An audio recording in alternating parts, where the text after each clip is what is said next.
Бичсэн програмаа хэрхэн ажиллуулах вэ? Анчин хүний гол зэвсэг жад байдаг бол инженер хүнийх интернетэд холбогддог төхөөрөмж юм. Үүнд гар утас, таблет, зөөврийн компьютер болон суурийн компьютер бүх зүйлс багтаж байна. Жадаа бэлдсэн анчин ан агнахаар мордтын адил та бүхэнд програмаа бичих газарлууч нь хөтлөе.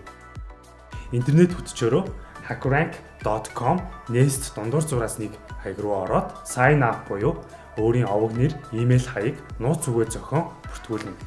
Дараа нь хизээч хамаагүй та бүхэн бүртгүүлсэн имэйл хаяг, нууц үгээ бичин ан агнах газар руугаа очдог байна. Энэ бол та бүхний програмаа бичих газар. Зорьсон газраа очин ан агнаад дууссан бол түүнийг зоглдог билээ.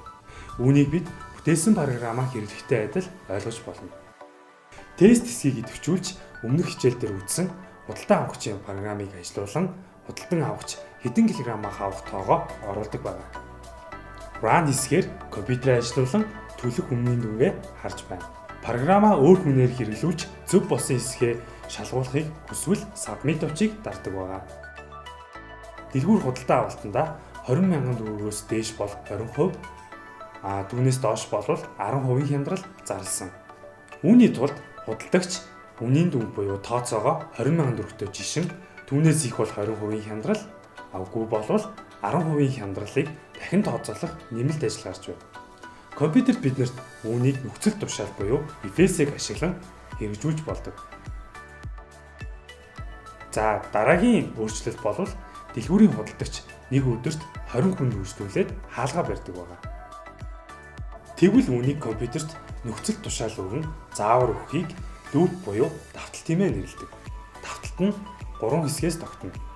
Хамгийн түрүүнд давталт эхлэхээс өмнө үйлдэл болгон дээр нэмэгдэж байх тоолуурыг хадгалахын тулд тоолуурыг илэрхийлэх ямар нэгэн хашааг барина.